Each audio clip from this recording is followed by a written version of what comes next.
మన విరజాజి పువ్వులు చూడండి ఎంత అందంగా ఉన్నాయో. అసలు ఎన్ని పువ్వులు అంటే అన్ని పువ్వులు అసలు 3 మూరలు పైనే అవుతున్నాయి చూడండి. ఇగో చక్క కిందకంటూ ఉన్నాయి, మనం కిందకి కూడా అందేలాగా ఉన్నాయి చూడండి. అసలు ఫ్రెష్ పువ్వులు అన్నమాట. నాకు ఇప్పుడు టైం లేదు, అందుకనే కొన్ని కోసేసి మళ్ళీ చెట్టు దగ్గరికి వెళ్దాము, మళ్ళీ మొగ్గలు కోద్దాము. అప్పుడు పైన ఇవి కిందకంట మనకు అందుబాటులో ఎన్ని ఉన్నాయో చూడండి. ఇవి మళ్ళీ మొగ్గలు.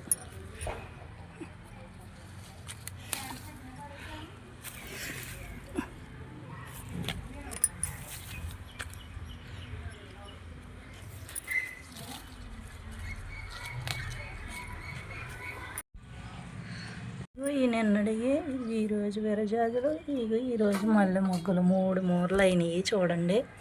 కట్టేసాను మొగ్గలు కూడా. మన పూలు మనకి ఎంతో, మన పూసిన కాయలు ఏమనివ్వండి పూలు ఏమనండి ఎంతో సంతోషపడతాం కదా. బయట కొన్నాయి అయితే బాగో, వాళ్ళ సెంట్లు కొట్టేసి అమ్ముతారు. నా పూలు ఎలాగున్నాయో కామెంట్ చేయండి. బాగా పూయాలంటే ఏం చేయాలో ఒక్క కామెంట్ పెట్టండి, నేను మీకు తెలియపరుస్తాను. నా వీడియో నచ్చితే లైక్ చేయండి, షేర్ చేయండి, సబ్స్క్రైబ్ చేయండి. Thank you.